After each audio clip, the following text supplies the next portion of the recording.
You're listening to episode 49 of Fresh Floppies, which is, I think we can call it, it's the anniversary show, the Phantom Menace anniversry show. Yeah, the classic 49th anniversary. Yeah, well, I mean, it's 20... Actually, when did that movie come out? Oh, I don't know. Oh, well, you know what? Later.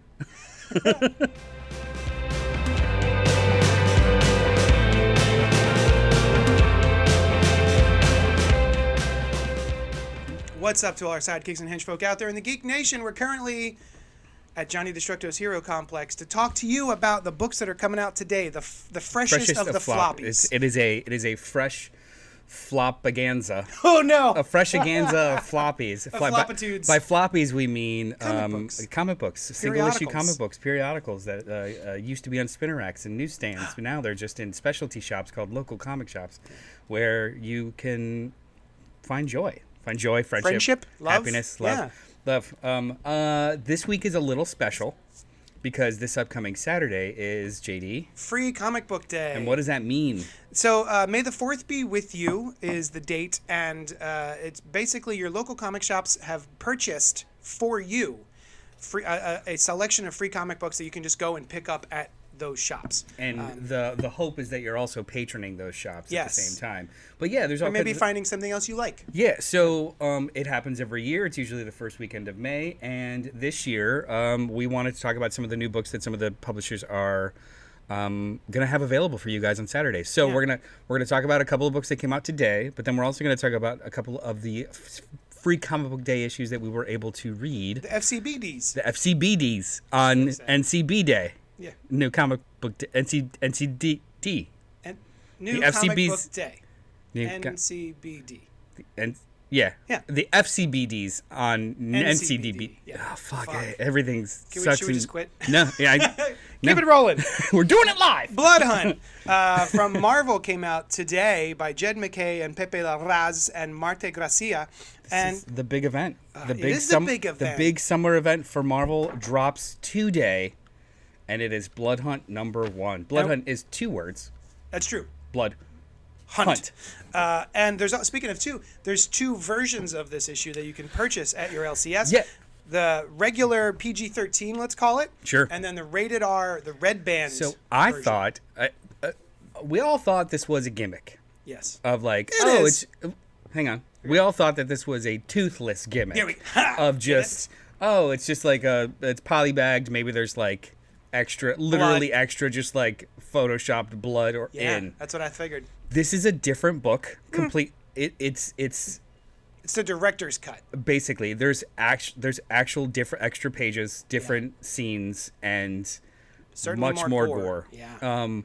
So they got Pepe Larraz to do like 1.5 books a month. Yeah. Which is wild. Yeah. And I tweeted yesterday after reading this. I was like, why do I not see people shouting from the rooftops about Pepe Larraz? His art is so good. It makes everything I'm reading better when he's on it. When we're talking about current artists, like the ones that will be on the Mount Rushmore of comic book arts in 15, 20 years, I think Pepe Larraz is there.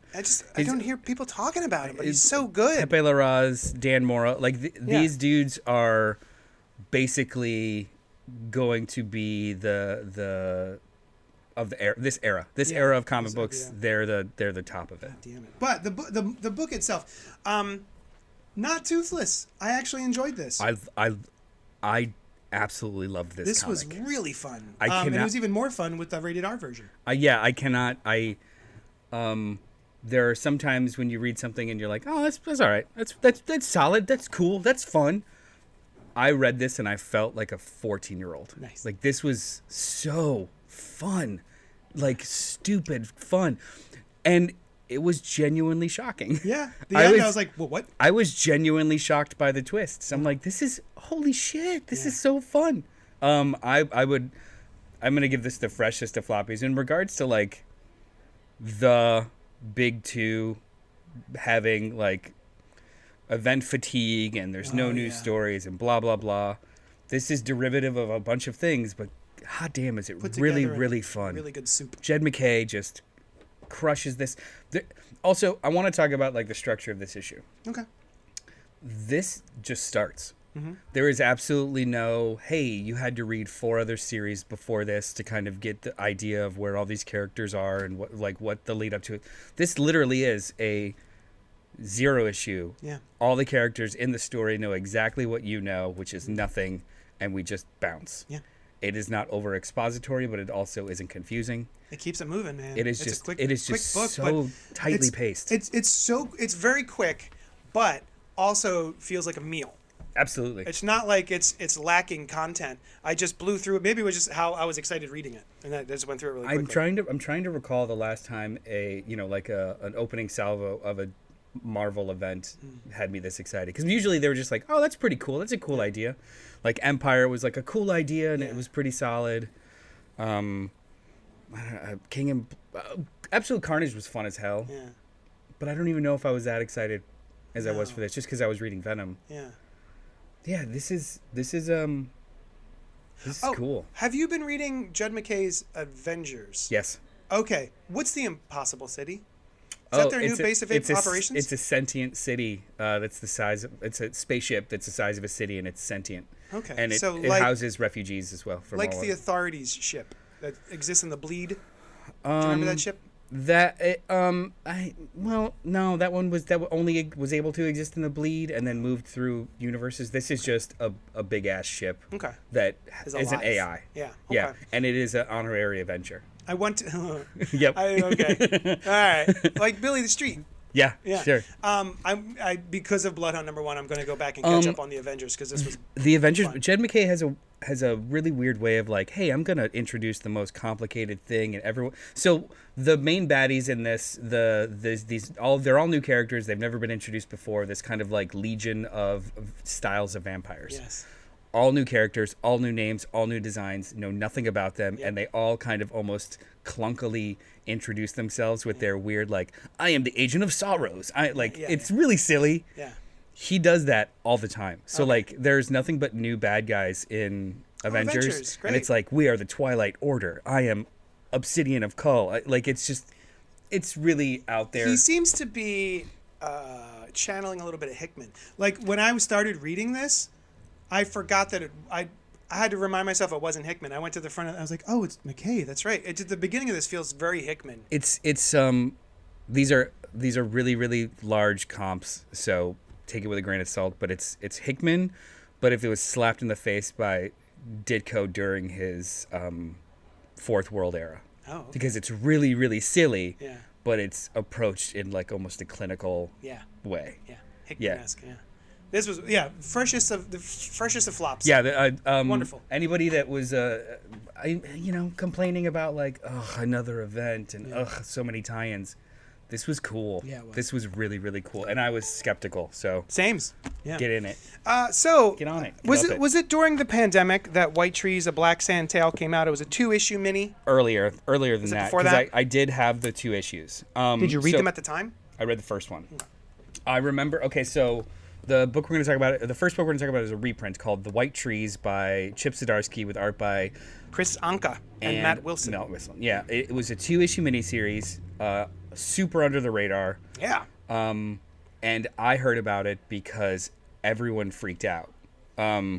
It looks the aesthetic of the book looks like a not all ages ish, because Chris Anka's style is very colorful and very like approachable, all ages ish fantasy story. Yeah. And Nope. without warning, 5 or 6 issues in, it's just like full frontal nudity and sex and all kinds of crazy stuff and super violent.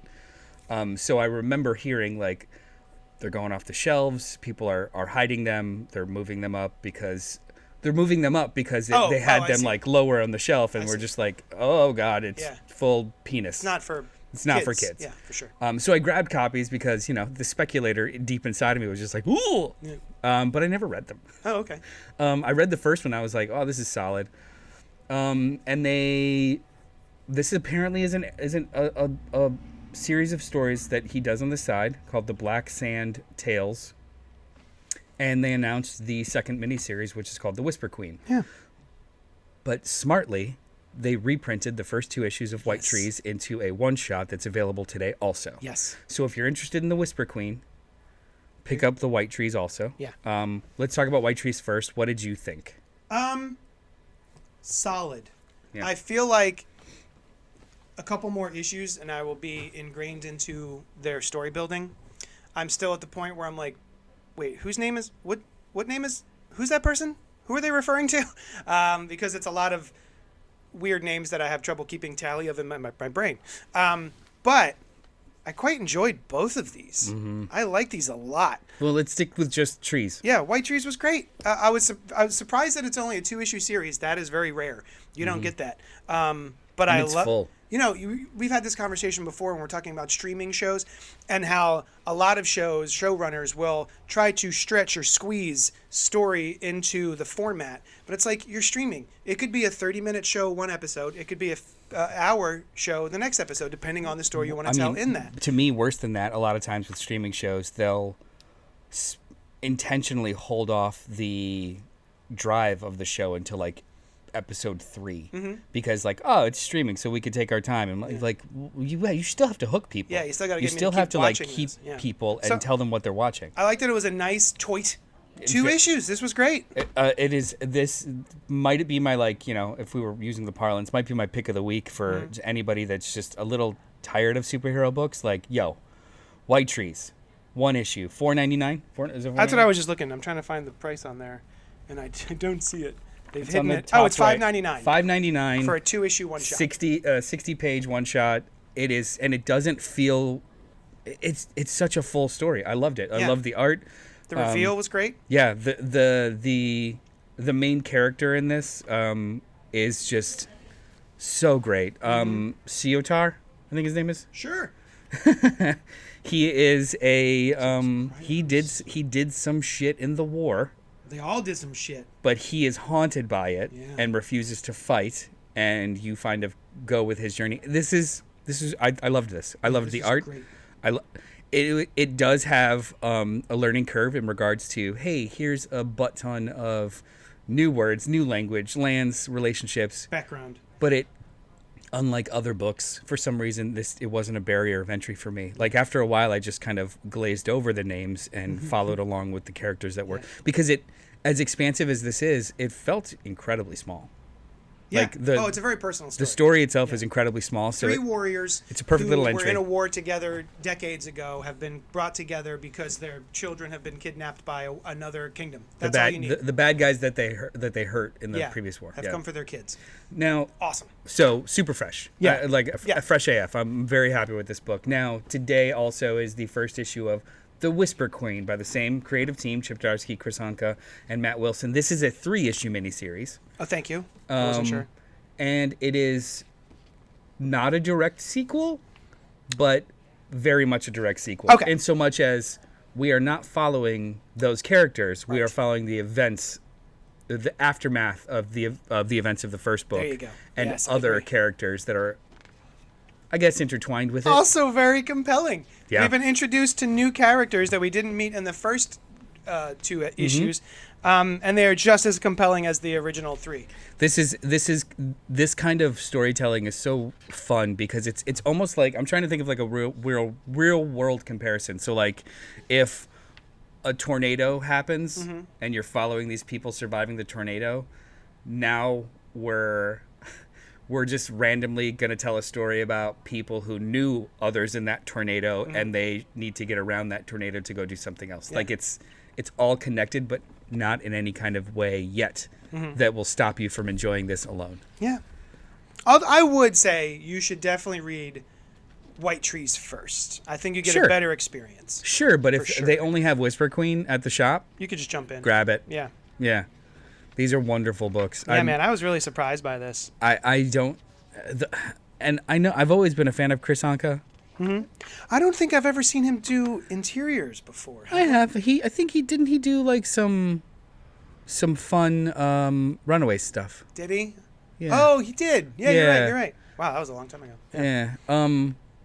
But yeah, there's also like his style is very colorful and approachable and friendly. Like and then when he does like scenes of full orgies and people getting ripped in half, I'm like, Oh. that works too. Yeah, Like there's a yeah. juxtaposition of his style versus the content of this book that just is really working. This, I don't know. How do you feel? Does this need a mature readers only on the front?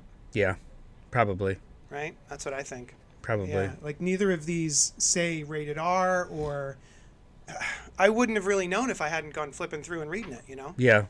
Yeah, I remember flipping Yeah, through and if being you- like, oh, that's a big dick. Okay. If you're interested in a demon giving like a cat person a hand job as a This is the as a book point for of the you. story. Yeah, Yeah. this is a book for you.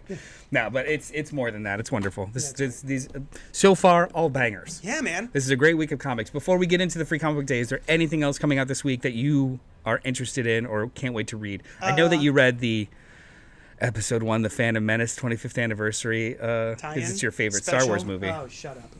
I had to watch it last night for the podcast, which we're going to be live streaming tonight, the anniversary of the Phantom Menace. So we all revisited that first film, I guess fourth film, and this was fine. If you want more Phantom Menace, you could read this. If you don't want more Phantom Menace, you don't need it. Did you read it in the voices? Did you hear the voices in your head? Kind of a little bit. A little Actually. bit, yeah. I am interested in Get Fury, Yep. which is Garth a new Ennis. Garth Ennis old school Marvel comic. I am interested in Zorro is ending. It was the Oh, last yeah, issue of Sean Zorro. Gordon Murphy. Yeah, really fun little miniseries. I'm very excited to see the end of that. I wanna read the new House of Brainiac. I'm Oh. enjoying Superman. Are you caught up on it? No. Did you read? I read the first one that we reviewed. Because there's been 2 others. Shit. I got reading to do. Yeah, it's I think it was like Action Comics was number 2, and then the House of Brainiac one shot is 2.5. Yes. And then there's a new one today. Yeah. Cool. Yeah. Going quick. Yeah. All right, so Free Comic Free Book Day Comic is Day. coming up, as we said. And we took a look at Absolute Power, which is the DC free comic book offering, and then the Energon Universe 2024 special from Image. What did you think? Let's start with DC Absolute Power by Mark Waid, which is awesome, and somebody else. So Free Comic Book Day books are usually one of 3 things: reprints of stuff they want you to check out, Mikael Janin. a sampler of like, hey, we're gonna cram short stories of 5 books into a small thing, usually all new material, or something like this, which is DC's Absolute Power. It is the primer for an event coming, but then it's all back matter of character sheets and information and how we got to this point. Storylines that led us here. Yeah. I love this. Yes. I love this. Everyone should have this Yes. in their free comic book. It is a really great 12-issue kind of prelude story by Mikael Janin and 12-page. 12-page? Yeah. Not Alright. issue. Yeah. Sorry. And it immediately goes into who are these characters, what storylines did they come from, gets you caught up, and then the very back of the book is the first 5 pages of the actual first issue of Absolute Power by Dan Mora. Yeah. Yeah. Yeah, man. This was fun. I'm getting a little tired of Amanda Waller. I feel like Amanda Waller is everywhere. Hopefully, and- this is what they've all been leading up to. Yeah. Like this is the end of the Amanda Waller because Yeah. they've been teasing her being a butthead since Dark Crisis on Infinite Earths. Yeah, man. Which was 4 years ago at this point, 3 years ago at this point. No. Yeah. Is it? 21, Okay. 21, 20, 21 Yeah, I guess maybe so. 21, 22. But yeah, this sets up what's happening, what's going to be happening, which I'm not entirely sure what's happening, other than Amanda Waller is doing some research, and Dreamer's involved. Yeah, it's I'll leave it at that. she's been amassing Power and perhaps absolute power. holdings. Yeah, she has buy-in from the Council of Light, whoever they are, to let's eradicate all metahumans because they're the cause of all problems. And she's been enacting that plan to help her as Failsafe, who is the new Chip Zdarsky Batman villain, who is Batman but not Batman. It's an AI. It's Controlled by Zur-En-Arr. it's the Failsafe robot, which is a Batman AI. That is now controlled by a digital version of Zur-En-Arr, who is a id subconscious personality of Bruce's. Yeah. So it knows everything that Batman has, and with none of his ethical quandaries. maybe this is a conversation for off air, but it seems to me like that's a terrible idea for Batman to have enacted. Well, it was enacted by Zur-En-Arr. No, to create Zur-En-Arr.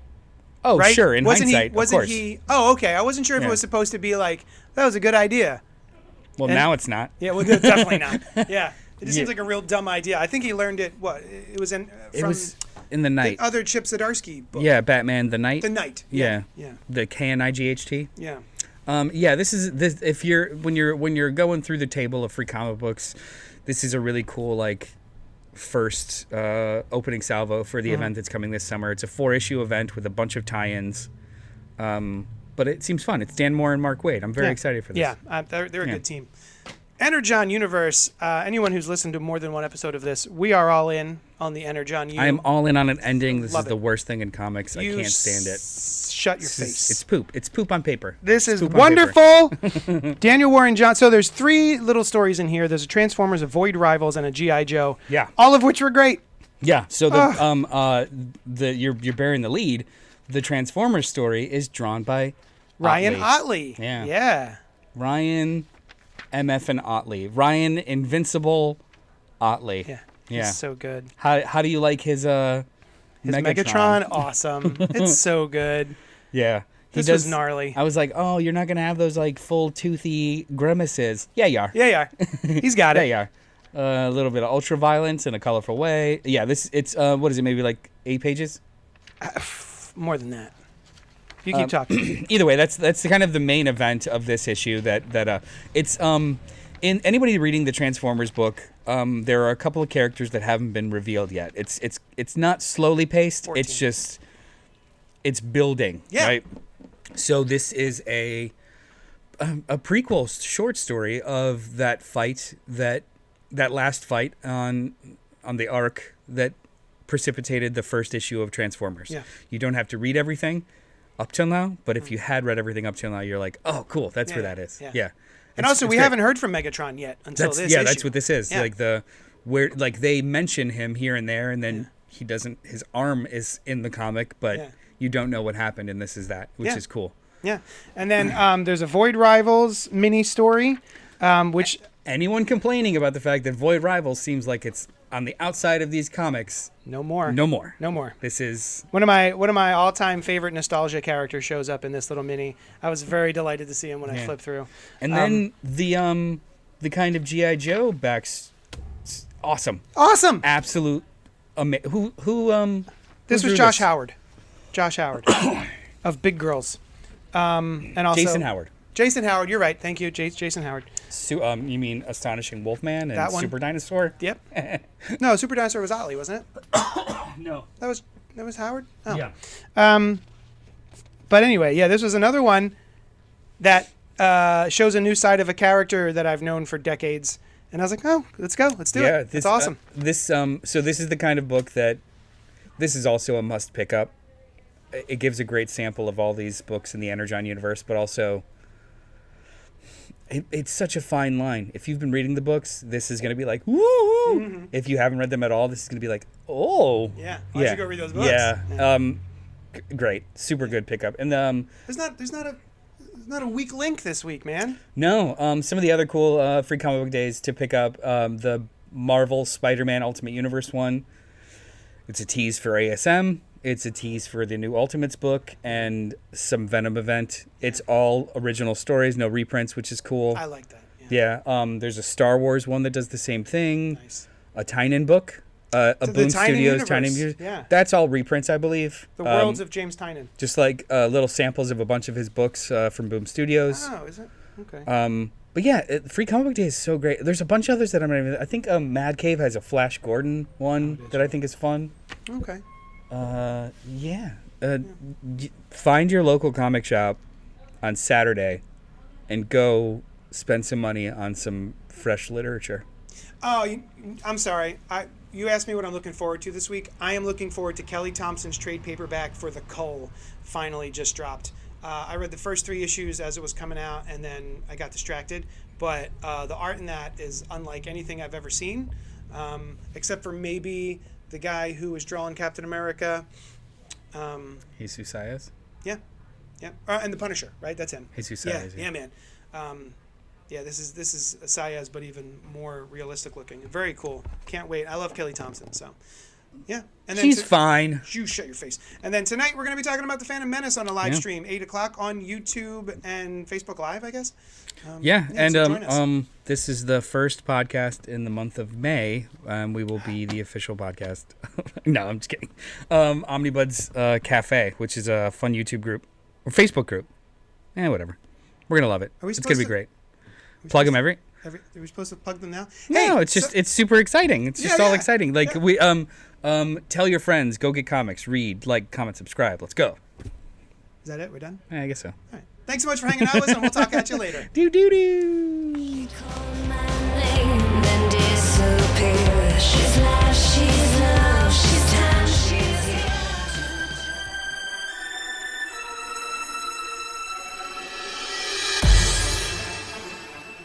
Thank you for listening to the CultPop Network, home to podcasts, live shows, and a whole lot of fun stuff for every flavor of fan. Follow us wherever you find your favorite podcasts, and be sure to join us live every Wednesday night at youtube.com/CultPopGo at 8 p.m. Eastern. While you're there, be sure to subscribe to the channel and hit the bell icon so you'll know when we drop new Thunder Rounds and episodes of Fresh Floppies, a spoiler-free show about single-issue comics released each week. Until then, we'll talk at you later.